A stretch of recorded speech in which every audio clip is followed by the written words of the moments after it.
అందరూ కూడా ఏకతాటిపైన సమన్వయంతో పనిచేస్తున్నట్టు కనిపించట్లేదు. గూగుల్ విషయంలో కూడా అలాగే జరిగింది. అసలు అది ఒక గోడౌన్ అని చెప్పేసి వైఎస్ఆర్ కాంగ్రెస్ పార్టీకి సంబంధించినటువంటి సోషల్ మీడియాలో అలాగే అనుకూల మీడియాలో వచ్చింది. కొంతమంది నాయకులు అయితే అసలు గూగుల్ డేటా సెంటర్ వల్ల ఉపయోగం లేదు, అక్కడ భారీ ఎత్తున ఆ ప్రకృతికి సంబంధించినటువంటి విధ్వంసం జరుగుతుందని చెప్పి వాళ్ళు చెప్పారు. ఆ తర్వాత జగన్మోహన్ రెడ్డి గారు తాపీగా వచ్చి అద్భుతమైంది, ఇది నేనే తీసుకొచ్చారని చెప్పారు. అంటే ఏంటో కూడా అర్థం కాని పరిస్థితి, సమన్వయం ఉంటుందా లేదో కూడా తెలియనటువంటి సిచ్యువేషన్. సో ఇలాంటి ప్రకృతి వైపరీత్యాలు చోటు చేసుకున్న సందర్భంలో అందరూ కూడా ఏకతాటిపైకి వచ్చి విపత్తుని ఎట్టి పరిస్థితుల్లో కూడా ప్రజలకు దరిచేరకుండా అడ్డుకునేందుకు అవసరమైనటువంటి చర్యలు, అప్రమత్తతోటి కూడినటువంటి చర్యలు తీసుకోవాల్సింది పోయి ఇలాంటి సందర్భాల్లో కూడా రాజకీయాలు చేయడం, అసలు ఈ ప్రకృతి వైపరీత్యాలకే కారణం ప్రభుత్వాలని చెప్పడం అది ఎంతవరకు కరెక్ట్ అనేది తెలియడం లేదు. ప్రజలు కూడా దీని మీద ఆలోచిస్తూ ఉన్నటువంటి సిచ్యువేషన్, అసలు ఏం జరుగుతుంది రాష్ట్రంలో అనేటటువంటిది. దీని మీదే ఇవాళ హాట్ టాపిక్. ఆ టాపిక్లో మనతోటి పాల్గొనేందుకు మిరుపుల మహేష్ గారు జనసేన ఇన్ఛార్జ్, అలాగే విజయ్ కిరణ్ గారు టీడీపీ రాష్ట్ర అధికార ప్రతినిధి,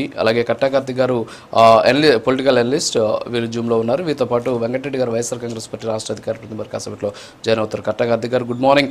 ఏంటి మరి చంద్రబాబు నాయుడు వల్లే మంతా తుఫాన్ వచ్చింది, ఈ తుఫానుకి గల కారణాలు చంద్రబాబు నాయుడే, రాష్ట్రంలో ఏ సంఘటన జరిగినా ఏ ఇష్యూ జరిగినా దానికి కారణం చంద్రబాబు నాయుడే.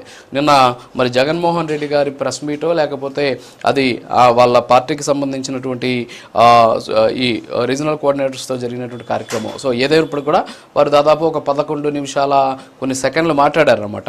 సో ఈ మాటలకు సంబంధించి మీకు ఏమైనా అర్థమైందా? ఏంటి అసలు వారి ఉద్దేశం ఏంటి? అంటే వారు ఏదో చెప్పబోయి ఇలా చెప్పారా ఏంటి, ఏమై ఉండొచ్చు అంటారు? ఎస్, గుడ్ మార్నింగ్ రాజు గారు, మీకు ఛానల్లో ఉన్నటువంటి ఇతర పెద్దలకు అందరికీ కూడా, మీ ప్రైమ్ లైన్ ప్రేక్షకులందరికీ కూడా.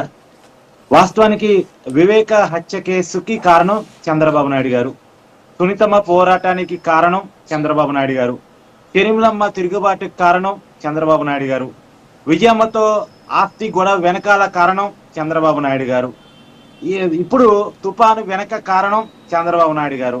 ఎన్ని జగన్మోహన్ రెడ్డి గారు చెప్తున్నారు కానీ ఒక విషయాన్ని మర్చిపోతున్నారు. ఈ విషయాన్ని ఇలా ప్రచారం చేయటమే తన ఓటమికి కారణం అనేటువంటి విషయాన్ని ఆయన మర్చిపోతున్నారు. నాకు గతంలో షర్మిలమ్మ గారు చెప్పినటువంటి కామెంట్స్ గుర్తొస్తా ఉన్నాయి.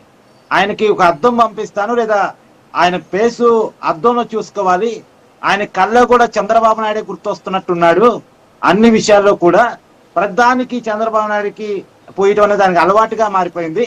దేన్ని విమర్శించాలి, దేన్ని ప్రశ్నించాలి, దేన్ని ఓన్ చేసుకునేటువంటి ప్రయత్నం చేయాలనేది నాయకుడు తెలియాలి. తుఫాను ఎవరైనా తీసుకొస్తారా? అందరూ వాళ్ళ అధికారంలో ఉన్నారు, వాళ్ళ అధికారంలో ఉన్నప్పుడు తుఫాను తెచ్చుకొని కష్టాలు కొని తెచ్చుకుంటారా ఎవరైనా? నిజానికి తుఫాను సందర్భంగా ప్రభుత్వం ప్రవర్తించిన తీరు బాగుందా బాగలేదా? స్థాయి కార్యక్రమాలు సరిగా జరుగుతున్నాయా లేదా? పేదల కష్టాలేంటి, జరిగిన నష్టం ఏంటి, దాని ప్రభుత్వం చేయాల్సినటువంటి పనేంటి? ఇది ప్రతిపక్ష నాయకుడు చేయాల్సిన డిమాండ్. అవసరమైతే గ్రౌండ్ లోకి వెళ్ళాలి జగన్మోహన్ రెడ్డి గారు. ఎందుకు ప్యారిస్ లో రివ్యూ చేశారు? తుఫాన్ దక్కింది కదా, పవన్ కళ్యాణ్ గారు నిన్న బురదలో తిరిగారు కదా, రైతులతో మాట్లాడారు కదా, కౌలు రైతులతో మాట్లాడారు కదా. జగన్మోహన్ రెడ్డి గారు కూడా గ్రౌండ్ లోకి వెళ్ళి, ఇప్పుడు ఎక్కడైనా సరే ఏ ప్రభుత్వం అధికారంలో ఉన్నా అందరికీ న్యాయం చేయటం అనేది కుదిరే పని కాదు. ఇప్పుడు తుఫాన్ సందర్భంగా ఎవరో ఒకరిని ప్రభుత్వం విస్మరించే అవకాశం ఉంటుంది, ఏదో ఒక విషయాన్ని ఖచ్చితంగా స్కిప్ చేసే అవకాశం ఉంటుంది. ఆ విషయాన్ని ఫైండ్ అవుట్ చేసి దాన్ని ఎత్తి చూపి, ఇదిగో ఈ ప్రజలకు న్యాయం జరగాలి, ఇదిగో ఈ పంటలను ఆదుకోవాలి, ఈ రకంగా ఆదుకోవాలి అని మాట్లాడే ప్రయత్నం చేయాలి. అవసరమైతే పార్టీ తరఫున తన తరఫున ఏదైనా సహాయం చేసే ప్రయత్నం కూడా చేయాలి. తుఫాను బాధితులకు ₹1 పరిహారం జగన్మోహన్ రెడ్డి గారు ప్రకటించవచ్చు కదా. నేను ప్రకటిస్తారు అని నేను అనుకున్నా, రివ్యూ పెట్టారంటే ప్రకటిస్తారనుకున్నాను. నేను దాకా జగన్మోహన్ రెడ్డి గారి మీద వచ్చిన విమర్శ ఏంటి? రాష్ట్రంలో తుఫాను వస్తే జగన్మోహన్ రెడ్డి గారు ఎక్కడున్నారు?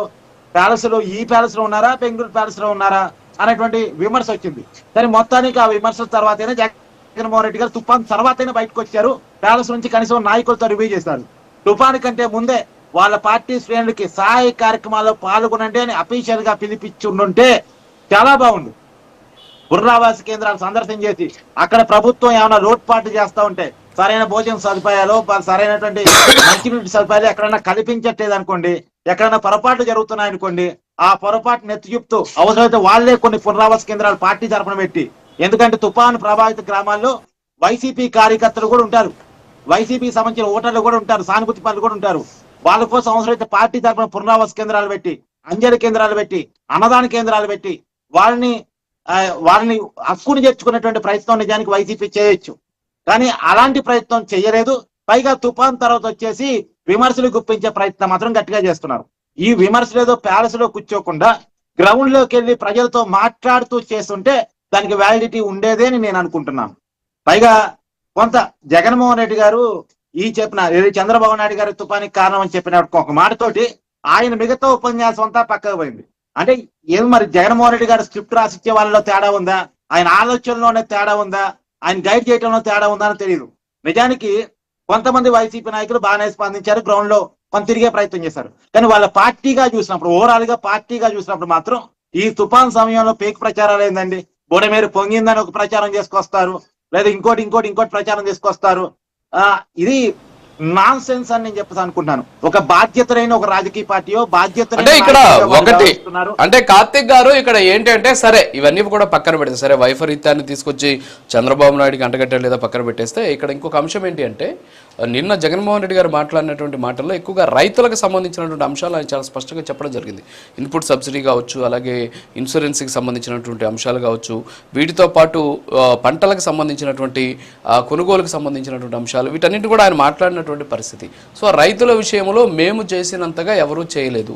గతంలో మేము రైతులకు సంబంధించి చాలా వరకు ఈ క్రాప్ విధానం పెట్టి చాలా పారదర్శకంగా కొనుగోలు చేసామని చెప్పేసి, ఇన్పుట్ సబ్సిడీ ఇచ్చామని చెప్పేసి, ఇన్సూరెన్స్లు ఇచ్చామని చెప్పేసి, సో వీటన్నిటిని కూడా వారు మాట్లాడినటువంటి పరిస్థితి. సో ఇవన్నీ కూడా మీరు చూసారా, నిజమేనా అవన్నీ కూడా వైఎస్ఆర్ కాంగ్రెస్ పార్టీ హయాంలో జరిగినవేనా? సో ఈ సందర్భంలో అవి మాట్లాడడం వల్ల రైతుల అటెన్షన్ గ్రాప్ చేసేటువంటి ప్రయత్నం ఏమైనా జరిగిందా? సరే, రాజకీయ నాయకుడిగా రైతుల అటెన్షన్ గ్రాప్ చేయడానికి ఆయన ట్రై చేస్తాడు, కాదు అని చెప్పుకోలేం. ఏ నాయకుడైనా క్రియేటివ్ గేమ్ ఆడే ప్రయత్నం చేస్తాడు. తను చేసిన దాన్ని కొద్దిగా ఎక్కువ చేసి చెప్పుకునేటువంటి ప్రయత్నం ఏ రాజకీయ నాయకుడైనా చేస్తాడు. దాన్ని చెప్పుకోవడం నేను తప్పుపట్టను. పైగా ఆ విచారం లేదో రైతులకు తెలుసు. మొన్న పంటల బీమా మీద పార్లమెంట్ లో జరిగిన ప్రకటన మీకు తెలుసు, రైతులకి తెలుసు, రాష్ట్రానికి తెలుసు. కానీ అయినప్పటికీ కూడా నేను వాటి మీద ఎక్కువ విమర్శ జోలికి వెళ్ళను. ఎందుకంటే ఏ రాజకీయ నాయకుడైనా ఇవ్వంది కూడా కలుపుకొని చెప్పుకునేటువంటి ప్రయత్నం చేస్తాడు. అలానే జగన్మోహన్ రెడ్డి గారు చేసి ఉండొచ్చు. కానీ జగన్మోహన్ రెడ్డి గారు ఈ రివ్యూని ప్యాలెస్ లో కాకుండా గ్రౌండ్ లోకి వెళ్ళి చేస్తుంటే చాలా బాగుందని నేను డిమాండ్ చేస్తున్నాను. ఆయన కనుక నిజంగా రైతుల దగ్గరికి వెళ్ళి ఇగో ఈ కష్టం వచ్చింది, ఈ నష్టం వచ్చింది, ప్రభుత్వం ఆదుకోవాలని చేస్తుంటే బాగుండేదనేది. సహజంగా అధికారంలో ఉన్నవారు కన్ను మీద కనపడదు, వాళ్ళు గ్రౌండ్ లోకి వెళ్ళరు. కానీ అధికారంలో ఉన్నవారు గ్రౌండ్ లోకి వెళ్తున్నారు. 75 ఏళ్ల వయసులో చంద్రబాబు నాయుడు గారు తుఫాన్ సమయంలో రాత్రింబవళ్ళు కష్టపడ్డటువంటి విషయాన్ని మనం కళ్ళ ముందు చూసాం. ఆర్టీజీఎస్ ఆఫీసులో కూర్చున్నారు, తుఫాన్ తగ్గిన తర్వాత గ్రౌండ్ లోకి వెళ్ళి సర్వే చేసే ప్రయత్నం చేశారు. డిప్యూటీ సీఎంగా ఉన్నటువంటి పవన్ కళ్యాణ్ గారు, నిజానికి ఆయన స్టార్ ఇమేజ్ ఉన్నటువంటి హీరో, డిప్యూటీ సీఎం అనేది పక్కన పెడితే ఆయన గ్రౌండ్ లోకి వెళ్తే జనాన్ని సమీకరణ అవుతారో తెలుసు.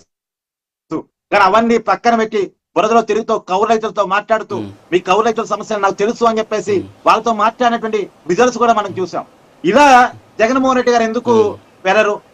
ఆయన పబ్లిక్ వాస్తవానికి నెగటివిటీలో ఉన్నటువంటి జగన్మోహన్ రెడ్డి గారు, మన ఘోరమైనటువంటి ఓటమిలోని జగన్మోహన్ రెడ్డి గారు మళ్ళా ప్రజలతో కనెక్ట్ అయ్యే అవకాశం వచ్చినా సరే ఎందుకని వెళ్ళరు అనేటువంటిది. ఎన్నాళ్ళు ఇంకా ప్యాలెస్ లో పట్టుకుని కూర్చుంటారు? ఈ ప్యాలెస్ లో పట్టుకుని కూర్చోవడమే జగన్మోహన్ రెడ్డి గారిని ఓడించింది. ఓకే, మహేష్ గారు గుడ్ మార్నింగ్. సో ఏంటి ఓవరాల్గా మనం ఇప్పుడు చూస్తున్నాం, మరి జగన్మోహన్ రెడ్డి గారు మాట్లాడారు, ఈ క్రాప్కి ఇప్పుడు ఉన్నటువంటి కూటమి ప్రభుత్వం మంగళం పాడింది, అలాగే అన్నదాత సుఖీభావలో మోసం చేశాడు, ఇన్పుట్ సబ్సిడీ లేదు, అలాగే రైతు భరోసా కేంద్రాన్ని నిర్వీర్యం చేశారు, పంటలకు గిట్టుబాటు ధర లేదు, రైతులంతా కూడా తీవ్ర నష్టాల్లో ఉన్నారు. ప్రతి సందర్భంలో కూడా ఏది జరిగినా సరే నష్టపోతున్నది రైతన్నలే, ఏదో ఒక నష్టం చేకూరుతూనే ఉంది. సో ఇలాగా నిన్నంతా కూడా రైతులకు సంబంధించినటువంటి అంశాలే. సరే తుఫాన్ వల్ల